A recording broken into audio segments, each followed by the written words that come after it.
All right, so that was a fascinating keynote. Thank you, Mike, and lots of hopefully creative ideas will be sparked from this audience.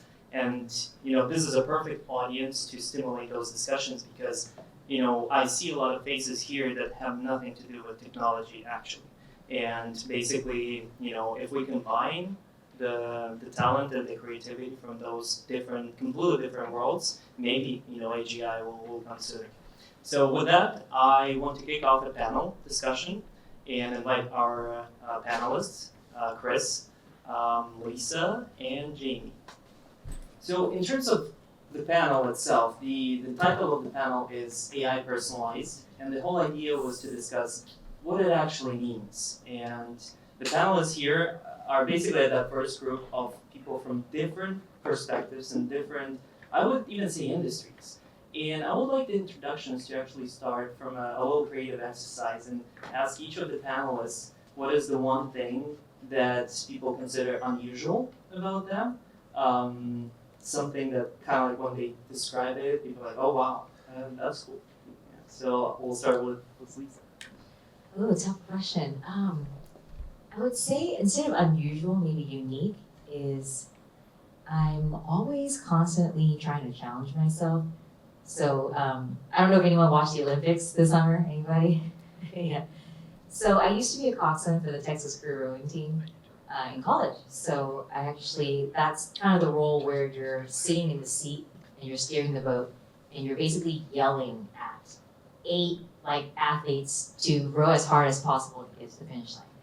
And in college, I did that because I was actually pretty shy growing up in high school, and I wanted to challenge myself to kind of come out of my shell. So if anyone has seen an actual rowing race, I mean, the role of a coxswain is you have to be just very much on the game and basically a coach on the water. And so I would say that's something unique. I think I can kind of be really calm and meditative, but then I can also just be on when it's game time. And so few people can see me kind of transition into this different role. So I would say that's something that's really unique is I used to compete on the collegiate level and coaching people to kind of get across the finish line first.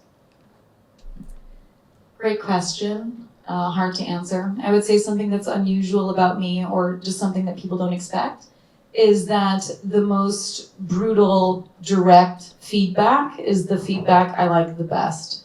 And that's because my mother was a professional athlete and a coach. And so I'm just a straight shooter, but I've had to learn to be really delicate and comprehensive and gentle with my feedback because most people don't prefer that. But for me, you can just shoot straight and it doesn't hurt my feelings. I really appreciate it. Great. So a lot of athletes here. I'm probably one of the most cross-functional people that you'll meet. I speak 5 different languages. I've studied reinforcement learning, language learning, worked at Meta, building a framework called contrastive distillation. Now I run a startup called Context.fund. But I'm unusually multidisciplinary, so happy to take lots of questions about philosophy, biology, complex systems, simple systems, psychology, all different kinds of things, a lot of which comes into this kind of personal AI discussion that we're having. All right, then. Awesome answers. Very unusual. I didn't even know some of these things. But let's kick it off with what is AI personalized? What is personalized AI in general? And your take, Chris? So, I think one of the big things that we think about with personalized AI is AI that serves your reward function, not the reward function of someone else in the world. And that's one of the things that we've seen with social media that generally, I have this shirt on here, say no to social media. Most of us have been trained by social media networks to serve reward functions of the companies that are implementing them. Now, not all of this is malicious. I know plenty of people who are working on these algorithms, but it's not something that is associated with your individual preferences and needs. AI gives us the ability to, for example, have a model running locally on your device that you control the data, and you know the data doesn't leave your device, and you also know the model is inspectable and transparent. And as a result, it can kind of act as your surrogate or delegate for specific actions. I would say that's a great foundational definition, so I can just, I guess, unpack a little bit. There's obviously a taxonomy of ways in which personalized AI can be applied and deployed. So we can think about health and education and ethical economic activities and things like that. But I would also say that there's like this interesting intersubjectivity that we inevitably are going to have to likely deal with when we have agents or AI working on our behalf, because there can be adversarial relationships between people's interests. So even if a company isn't deploying their personalized AI on us, which is, you know, just a more advanced form of like marketing persuasion to get them to buy things, whatever, even on a one-to-one level in terms of outmaneuvering each other politically, I think it could get to a point where we are just training these systems to just try to overpower the interests, incentives, and boundaries of others. And even though maybe at first these boundaries can be like really, really firm, I think there's going to be a game dynamic that is unavoidable at some point. Yeah, so the way I see AI personalized is artificial intelligence systems that know you so intimately, and it's because either they've collected data about you or they've collected sentiments about your behavior. So across, whether it's e-commerce, you know, healthcare or education, it knows kind of how you think and how you'll behave online, mostly. And when it becomes intelligent enough, it can offer kind of 3 types of customizations. One would be custom interactions. So custom interactions, I'm sure many of you have engaged with different chatbots. I know recently, like Amazon launched Rufus, which is a bot that you can chat with when you're shopping. And it knows your entire purchase history. I don't know about you guys, but during COVID, I think like 75% of my shopping went to Amazon. So they have a lot of my shopping history. And the ability to customize the interactions so that you chat with it and the chatbot itself can retrieve information and help you select and reduce your time of decision making. I think that's one area where an AI personalized model is catering to your needs. Another one is customized content. So for example, like my X feed will look very different than your X feed. My Instagram is mostly just a bunch of food items. You know, for some people it might be cats or dogs or the Olympics or, you know, cars or planes, whatever interest level. I think when it's personalized to your tastes and your preferences, it knows your history, it's trying to predict your future and kind of give you that content that you want. And the third one would be custom recommendations, where it knows your history, it can recommend solutions for you, and it just gets better and better at it the longer it tracks, you know, your behavior and your activity. So yeah, I think that's kind of how I would define and kind of put those into, you know, tangible buckets for discussion. Awesome. Oh, it actually works. All right, so AI personalized. Does it still work? All right, okay. So when it comes to personalization, you guys mentioned something that really knows you. You know, knows all the intimate details, what you shop for, where you shop, and all of these things. And you also mentioned overpowering and kind of like those dynamics and game theory interplay. What do you guys think about the actual, you know, objectives of all these systems? Whether, you know, it's controlled by big tech or, you know, a small startup, what are the current objective functions and what do we envision in the future as objective functions that should exist or should not exist for these kinds of personalized experiences?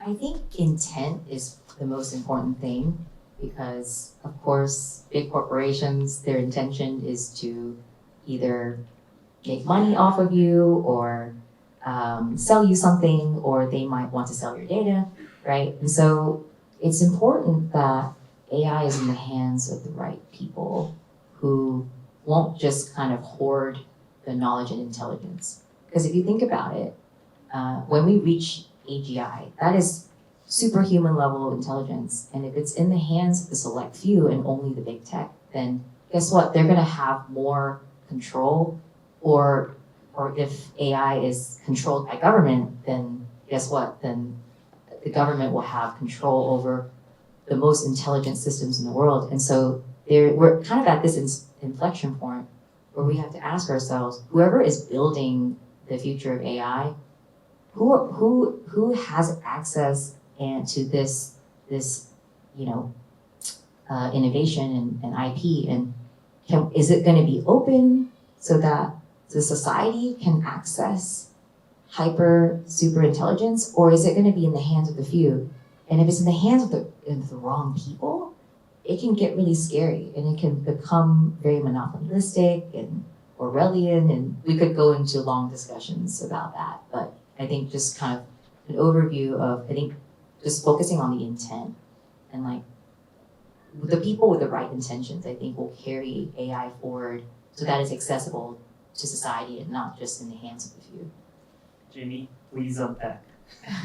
I don't disagree with you that considering intent is important, but also good intentions can lead to hell for sure. So, I mean, we can think about very easily slipping into like a kind of casual dystopia where we all just like slowly get embraced by this hug of death, where if like the intent is to give people what they want and to make them happy, then we all, like going back to the point you made previously about customized content, just get to consume endlessly things that are customized for our pleasure. And like slowly we just defer our responsibility to each other and the maintenance of civilization to like other systems or other entities or other individuals. And again, slip into a casual dystopia, which is one of my biggest concerns. I tend to keep a really neutral stance because my organization actually models civilization scale deliberations about complex issues, and we're mapping out AI policy and like game dynamics and things like that. So I have very few actual opinions, in part because I'm an epistemologist,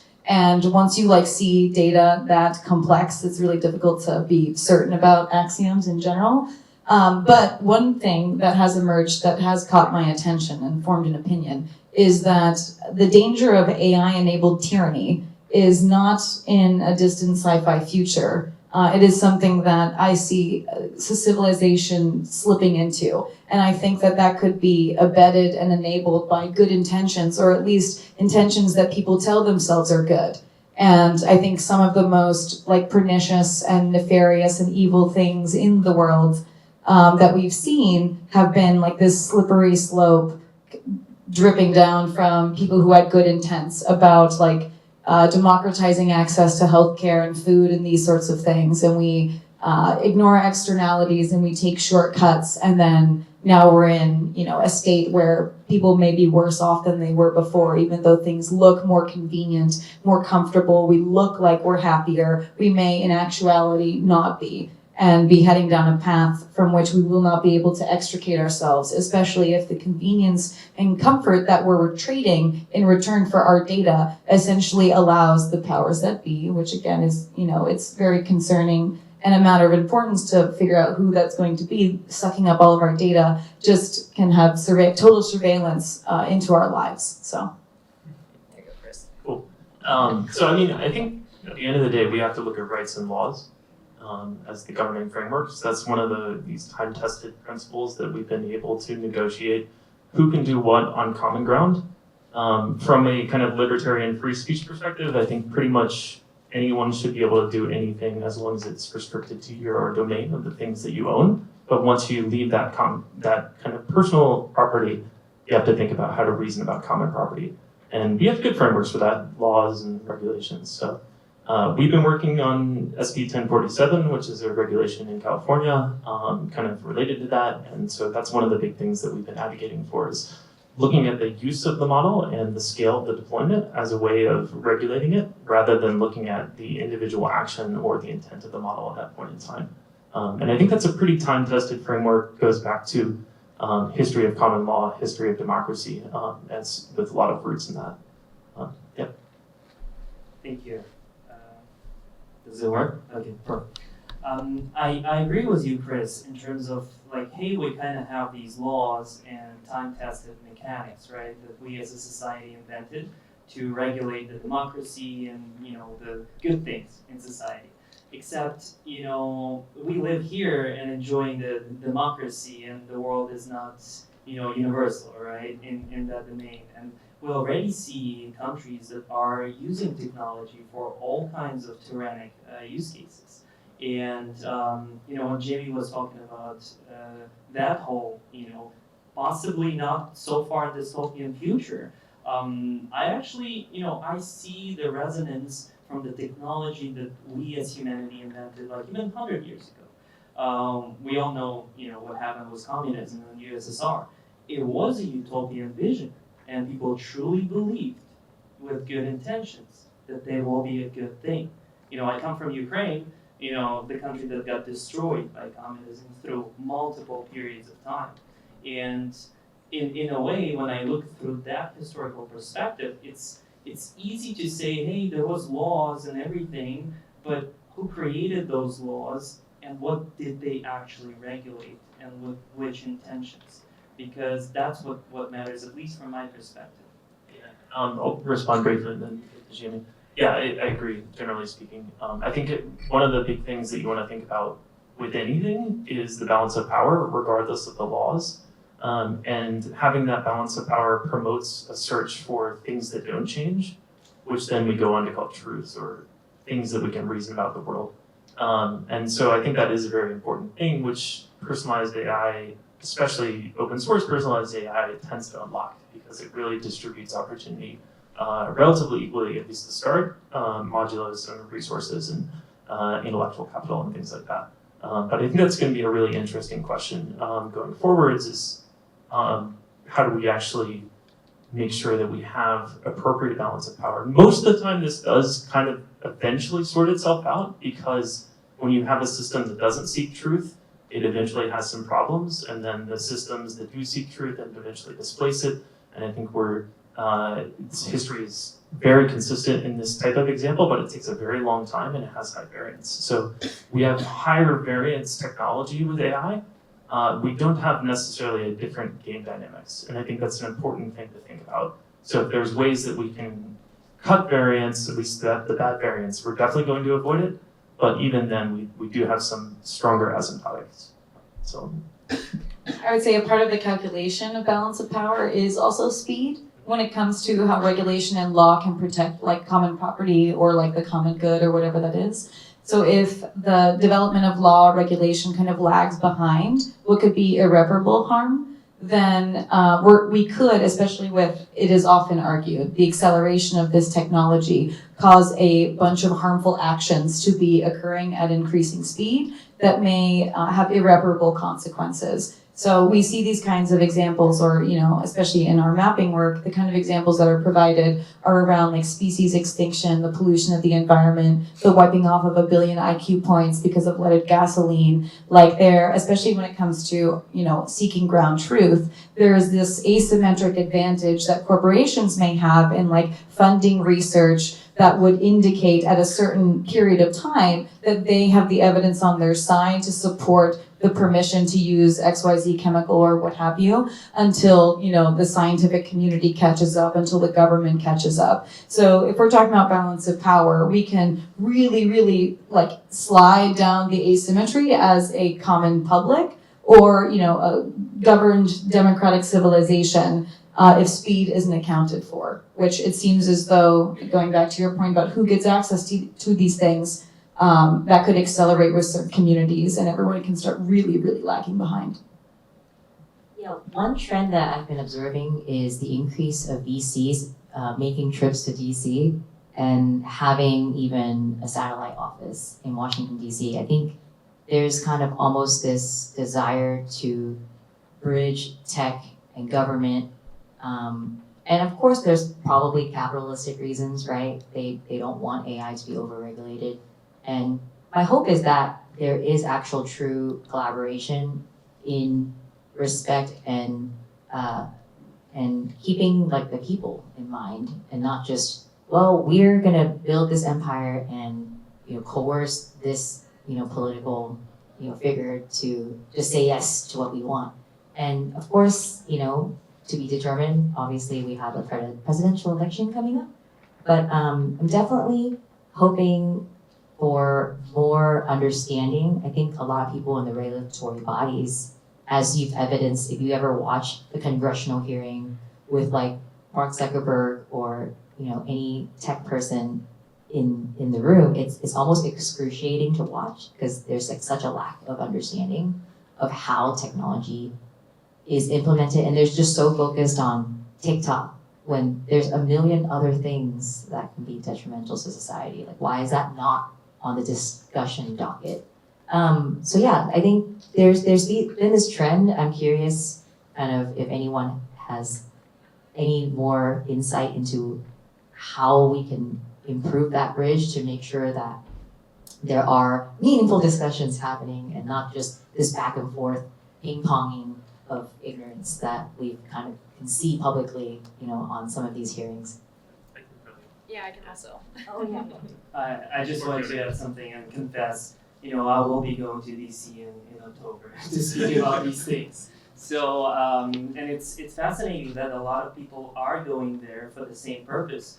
I met this woman who used to work at, FBI and consulted the government on tech policy. And we really connected on the topic of the fact that she's now teaching students, future politicians at American University. And she basically said no one has any clue, like what to even teach these kids because, it's so uncertain. So, yeah, I think there should be more people like us going to DC and actually educating the entire industry and the entire tech policy ecosystem, so to say, so we can bring more awareness and actually bridge the gap in terms of just the reality versus the hyped up expectations. Because I think that's also part of the big problem. We as a Silicon Valley bubble, in a way, we hype up things to the moon, and then we have to deal with the consequences. All kinds of regulations that may come that are a side effect of that hyping up of the cycle can be actually very harmful to innovation and can benefit their own type of stakeholders. I've gave this interview to Business Insider, and obviously the title came out very quickly. It was like, AI can basically eliminate human race and all of it, which was the classic media type of situation.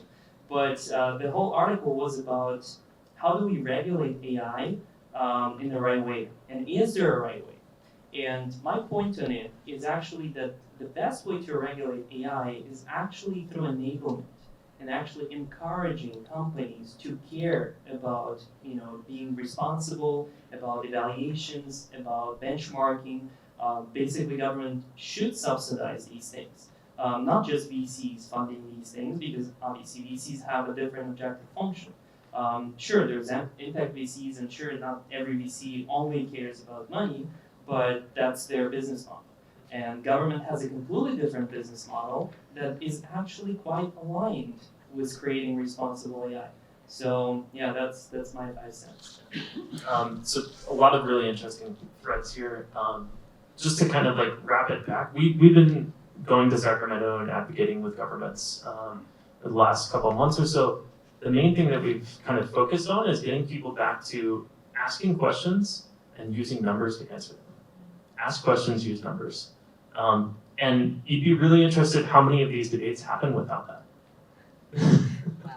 So for example, thinking about misuse in a democratic society, civil GDP to criminal GDP is roughly about a 100 to 1 ratio.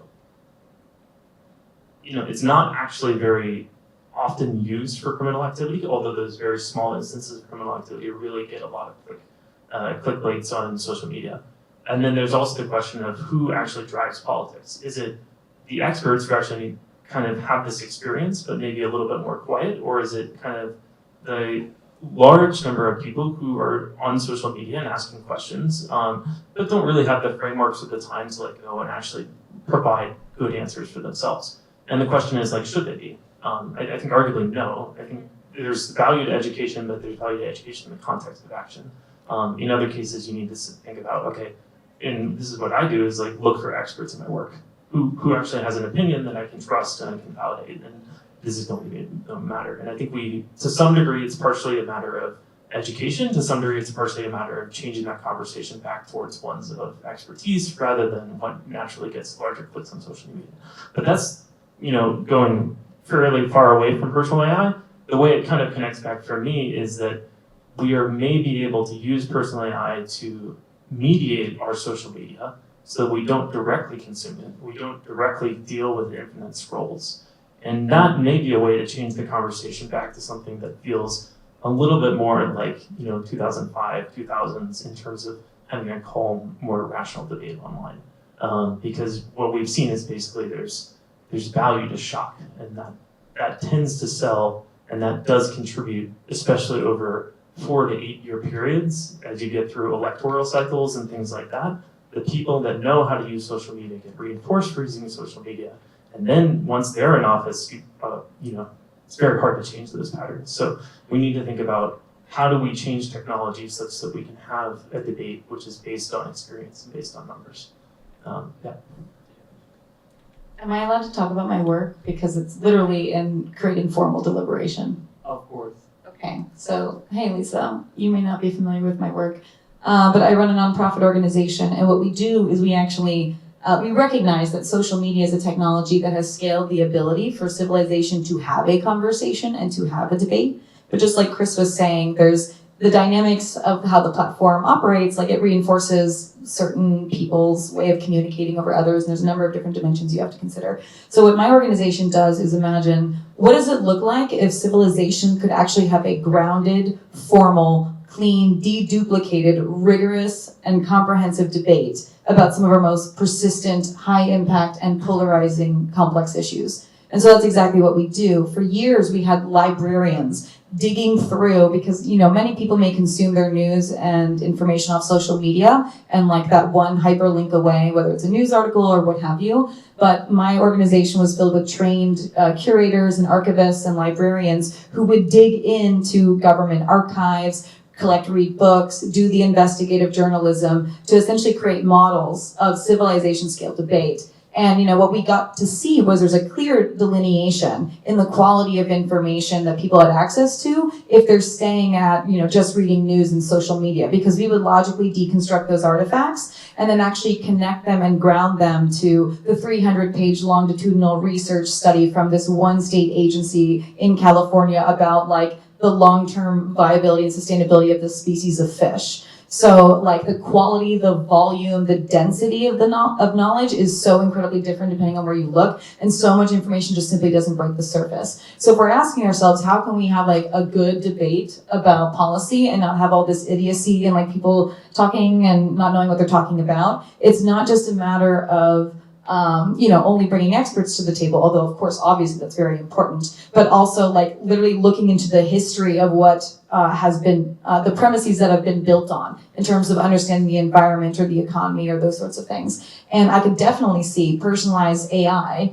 agents, which is what my organization is now building. We're no longer deploying poor human analysts to meticulously deconstruct every sentence of a 300-page report. We're now training AI agents to essentially execute our entire methodology of retrieving, searching, deploying even methods that we borrowed from the intelligence communities about devil's advocacy research and all these different techniques to make sure that we're not buying our own understanding of the situation, so we can finally have a model of the situation. And then the layer on top of that, besides just having AI agents do the research and structuring and simulating reasoning, is then, we're creating graphs that are too big to even open and see on a computer. These are enormous and deduplicated, grounded models of arguments, claims, and evidence. So we don't expect people to review 5,862 points about a nuclear power plant in their backyard in California, but they could tell their, AI agent representative, AI politician, hey, I really care about indigenous communities and the people in that town keeping their job. So you just tell me whichever one of these policies is in accordance with that. Those are the boundaries. You can negotiate for other things. So I see a lot of wonderful applications for personalized AI with policy, but that's only going to come after, at least my hope is, ideally, is that it only comes after we really do the work of grounding what it means to have a civilization scale conversation, because it's something that not many people can conceive of. They probably definitely haven't seen it unless they've seen my work before, because my understanding is no one else is really doing what we're doing in a publicly accessible way. Maybe intelligence communities have it. Yeah, and so I feel like that's foundational. Yeah, CIA is definitely doing it. CIA is probably doing it, Yeah. Lisa, go ahead. I was going to say that's super awesome. I think we need more places for people to have discourse and less of this siloed thinking mentality. And social media has kind of locked us into only reading and thinking the same thing. It's almost like the algorithm that personalizes your preferences has actually kind of gotten us deeper into the rabbit hole of our political affiliations and opinions about the world. And it's actually kind of ripped humanity more apart from each other. And so I think that me and Arthur met at a dinner where one of the dinner guests is a director or board member of the National Debate Association. And his whole goal is to kind of bring healthy debate back to America, back to just normal discourse. Can we be able to agree and disagree with our friends and family members without getting so heated and antagonistic, right? Can we do this in a peaceful way? So I think it's amazing the work that you're doing to be able to create that public discourse.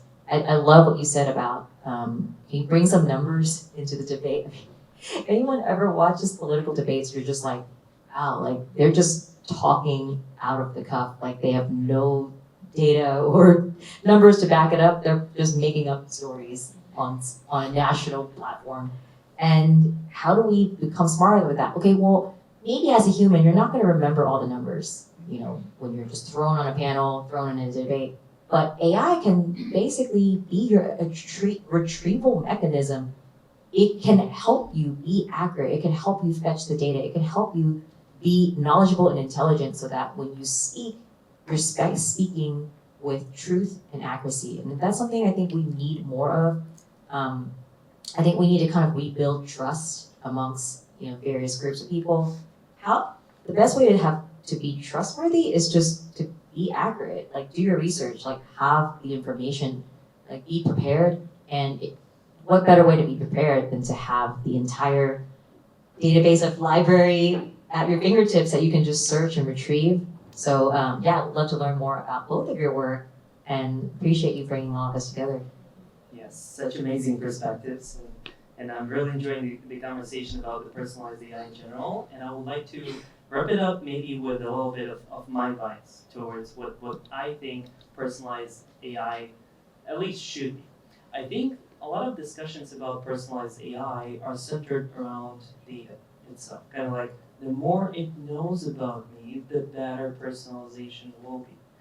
But there is this kind of intimate aspect of it, which is the utility doesn't often come with just an abundance of data, but actually being useful to you as a human being, learning things or actually interacting with the world where you haven't even produced any digital footprint, which, seems like a rarity, but let's talk about, the 99%, the people out there.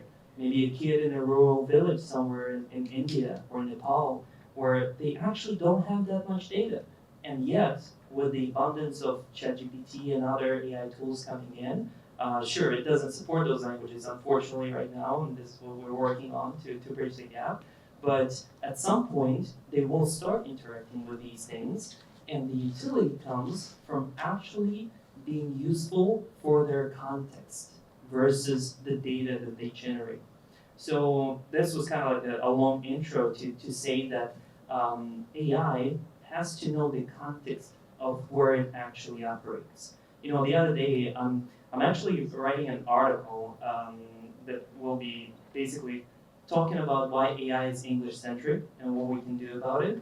And I was just playing around with ChatGPT to showcase some of the examples.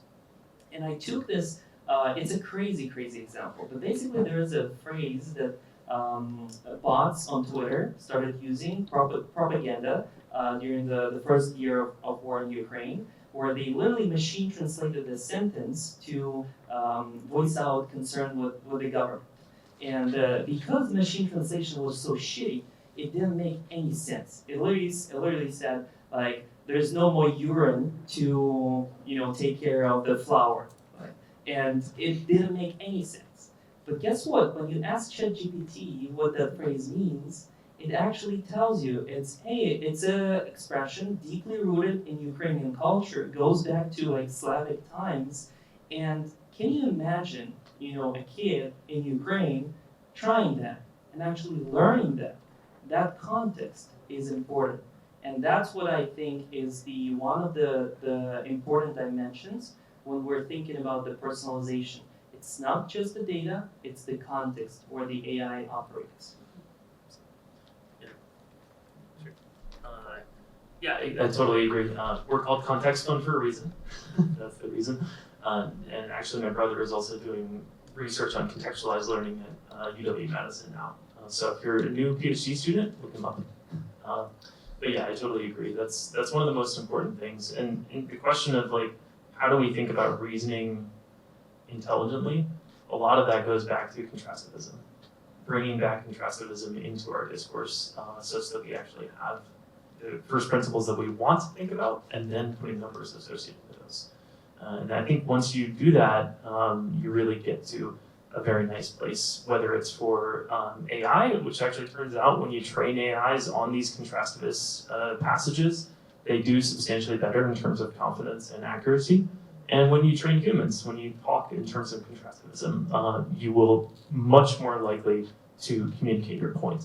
I'll be ignorant and actually assume that most people in the audience that don't know what contrastivism is. Can you give us an example in the context of AI, like passages? There was a classic example where, the way textbooks are structured, where they have, section headings 1, 2, 3, 4, 5, 6, versus the way that kind of nonfiction or fiction is structured, where it can be kind of flowy, not very kind of first principles oriented.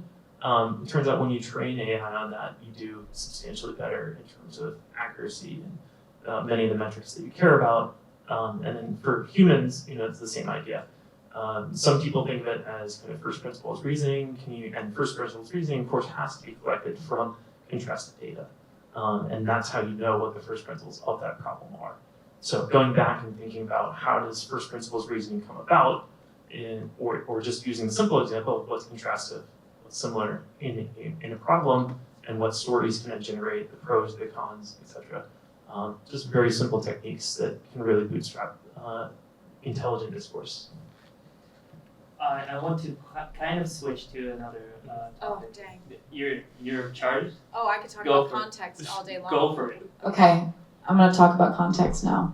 So my organization actually has a context checking course because I wrote an article once that showed that when fact checkers do not account for context, they can sometimes get things wrong. And so I wrote an article about it and I sent it to Pointer, who runs the IFCN, which is the International Fact Checking Network, and they gave us a grant to create a course around this. So essentially when we're trying to ground things in, truth, so to speak, or facts, or first principles, sometimes things can be grounded or truthful or, verified only in a certain context. So like if we think about, going back to the George Floyd protests and people were talking about the founding fathers in which one of them held slaves at a certain point, it's like you could say Benjamin Franklin was a slaveholder, but only at a certain point in his life. And then in other points in his life, he was a huge abolitionist of slavery. He was the president of the Abolitionist Society. He abolished it in Pennsylvania when he was president or governor, tried to get it abolished in Congress, et cetera, et cetera. So like there's many, even like the smallest discrete facts that could be aggregated up to completely change arguments or positions because you've got just this one fundamental thing wrong, and it's because you haven't checked out the context. And the context could be time, the context could be relevance. Like we made a map about the last remaining nuclear power plant in California,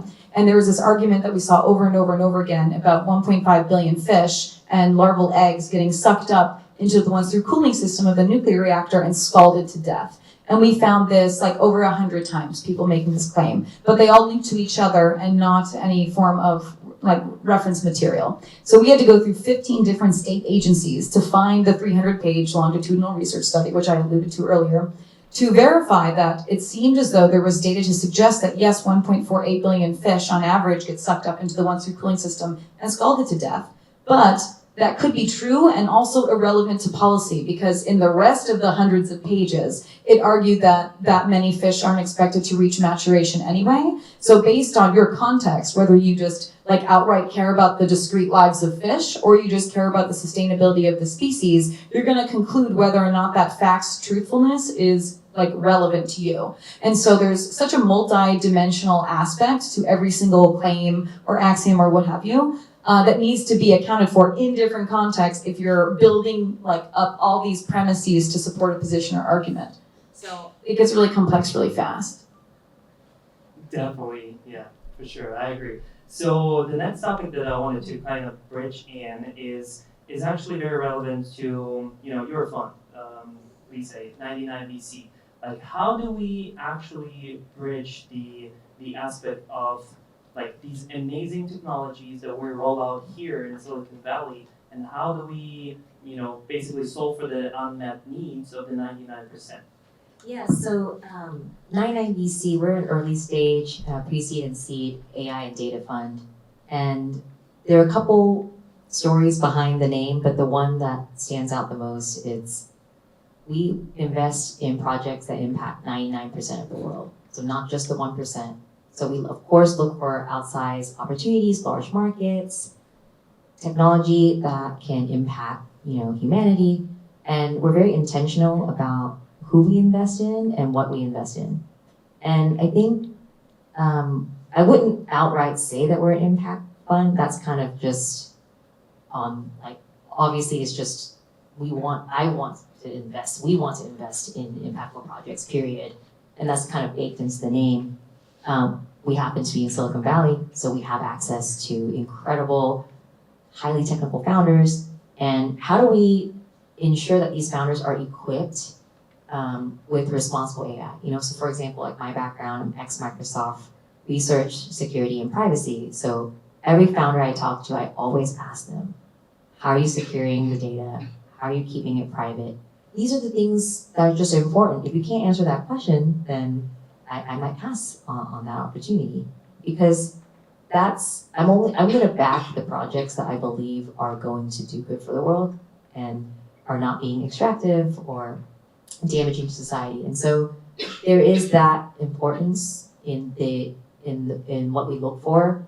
And I think that as communities come together and we have more open discussions about like how, so people like to talk about AI responsibility, but I think people don't really have the tools. Like people don't really know, okay, so how do I protect the data? How do I make it secure? Okay, do I need some kind of like advanced cryptography or things like that? Should I be on the cloud or on-prem? Like there's so many discussions, and I think I would love to hear if there are any references or organizations that some founders in the room might be able to connect with. I think that might be helpful, for those who want to step into responsible AI, but just maybe like need a little bit of the playbook.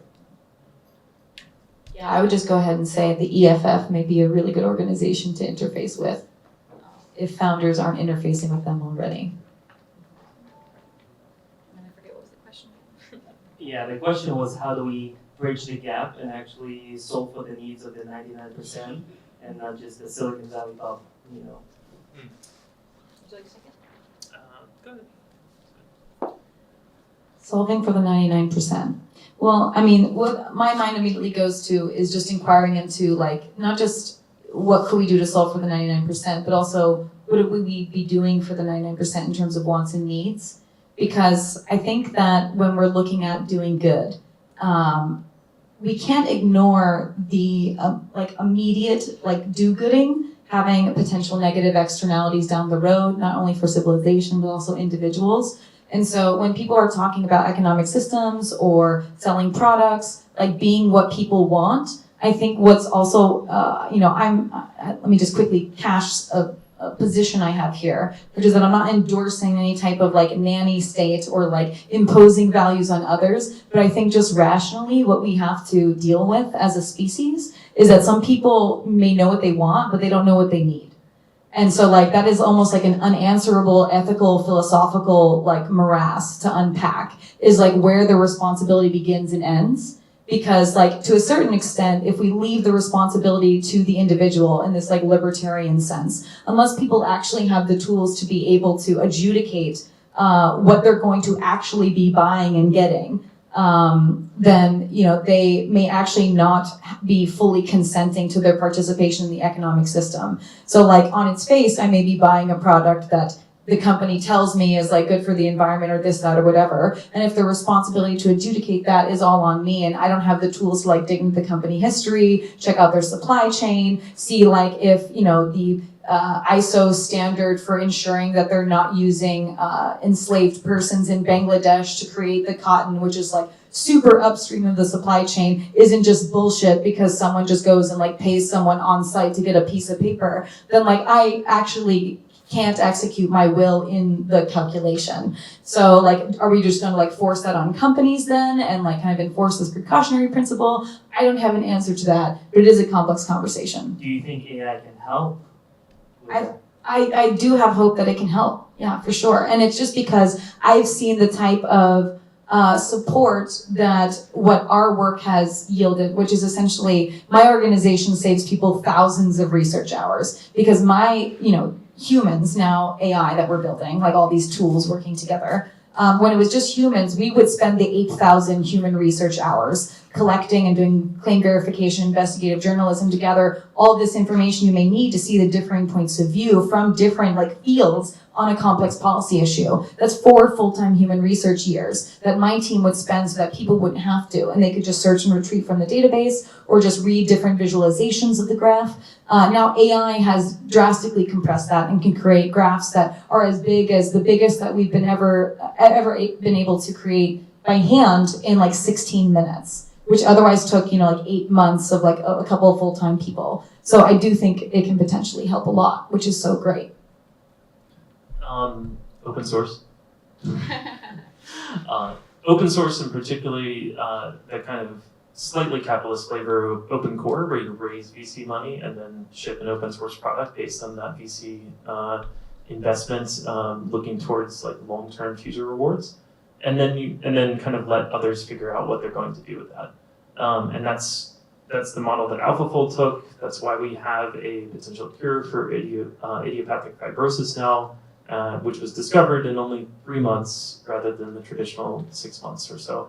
I think it's in phase 2 clinical trials now. So a lot of it is really thinking about how do I maximize the freedom of the individual as well as kind of the transparency and composability of the tools that I'm giving them. Composability, of course, is I want to be able to pick up specific pieces. Transparency is at least I can read the source code, if not legally use that. And I think there's been some really interesting innovations in terms of permissive licensing from Meta there. And then we've also been experimenting with something we've called a contrastive license, which is the idea that I license you to do something different from me. If you try to just take this and make another shitcoin, that's not licensed, and I will sue you. But the other stuff, and of course we're looking at, you have to have a mediator and you have to have an arbitrator for what is contrastive in that sense, but that's really a lot of what licensing often gets at, is I want this little domain, but I'm very happy to let you use other domains that I'm not using. And I think there's various flavors of how to get there. Contrastive licensing is a very experimental way. It could fail in a lot of different ways that we don't understand, but I think that's, at the end of the day, what we're looking for in terms of maximizing the freedom of the user, but subject to the constraints that you don't completely erode the original business model. Beautiful. We kind of went full circle into open sourcing AI, and with that, I think that was quite an awesome discussion. Very different perspectives, very different positions, and I think the thing that we all agree on is the fact that we have to pay a little bit more attention to what's happening right now, be realistic, and actually encourage constructive criticism of all of these things by taking these perspectives. So with that, thanks everyone, and we're gonna switch into individual startup pitches. We have 2 startup pitches. The first one will be Sina, and I'll invite him to come in here with a laptop.